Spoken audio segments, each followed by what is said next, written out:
Hi friends, ఈ వీడియోలో మనము రోజువారీ రాశి ఫలాలలో మేషరాశి వారి గురించి తెలుసుకుందాం.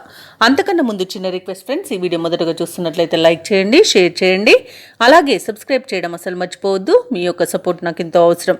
ఇక వృత్తి ఉద్యోగాలలో ఎవరైతే ఉన్నారో వారు మరింత పురోగతిని సాధించగలుగుతారు.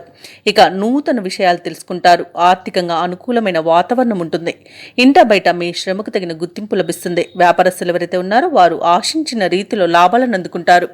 ఇక ఈరోజు మొత్తంగా చూసుకుంటే మేషరాశి వారికి ఆర్థిక లాభాలు అత్యధికంగా లభిస్తాయి.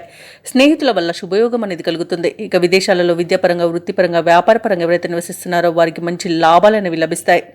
అలాగే ఈరోజు మేషరాశి వారు ఇతరుల సహాయంతో విజయాన్ని సాధిస్తారు. సంపూర్ణమైన ఆరోగ్యం సంప్రాప్తిస్తుంది. ఆధ్యాత్మికత పెరుగుతుంది. కుటుంబంలో ఉన్న చికాకులు తొలగిపోతాయి. శుభవార్తలను వింటారు. ఇక ఈరోజు తమ మంచి మాట తీరుతో అందరినీ ఆకట్టుకోగలుగుతారు. ఇక బంధువుల వల్ల లాభాలను గడించగలుగుతారు. ధనాదాయం బాగుంటుంది కాబట్టి రుణాలను తీర్చగలుగుతారు. ఇక ఉత్తమ వ్యక్తుల పరిచయం వల్ల మీకు లబ్ధి అనేది చేకూరుతుంది. ఇక వ్యాపారస్తులైతే నూతన వ్యాపారానికి కావలసిన పెట్టుబడులను పొందుతారు. అలాగే అనుకున్న కార్యసిద్ధి అనేది కలుగుతుంది. లోన్ సౌకర్యం లభించే అవకాశం కూడా ఉంది. కోర్టు వ్యవహారాల్లో కూడా అనుకూలమైన తీర్పు లభించే అవకాశం కూడా కనిపిస్తుంది.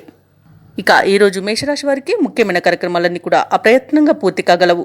శుభవార్తలు అందుకొని ఉల్లాసంగా గడుపుతారు. దూరపు బంధువులు మీకు కొంత సహాయకులుగా నిలుస్తారు. మిత్రుల నుండి విలువైన సమాచారం అందుతుంది. సమాజంలో పలుకుబడి పెరుగుతుంది. అలాగే నిరుద్యోగులు కొత్త ఉద్యోగ అన్వేషణ ఏదైతే చేస్తున్నారో అది ఫలిస్తుంది. ఇక రాబడికి పడ్డ కష్టాలు తొలగిపోతాయి. వ్యాపార వాణిజ్యవేత్తలు ఎవరైతే ఉన్నారో వారికి విశేషమైన లాభాలనేవి లభిస్తాయి. ఈరోజు ప్రభుత్వ ఉద్యోగస్తులకు కొన్ని బకాయిలు అందుతాయి. అలాగే రాజకీయవేత్తలకు, క్రీడాకారులకు అన్ని విధాలుగా అనుకూలత అనేది ఏర్పడుతుంది. విద్యార్థులు తమ తెలివితేటలను ప్రదర్శిస్తారు. ముఖ్యంగా మహిళలకు చికాకులు తొలగిపోతాయి. ఇక మేషరాశి వారికి అదృష్ట రంగు ఎరుపు, ప్రతికూలమైన రంగు నేరేడు, అదృష్ట సంఖ్య 8. ఈరోజు మేషరాశి వారు హనుమాన్ చాలీస పఠించడం వలన మంచి శుభ ఫలితాలను పొందుతారు. అలాగే పనులలో వచ్చే ఆటంకాలని తొలగించుకోగలుగుతారు.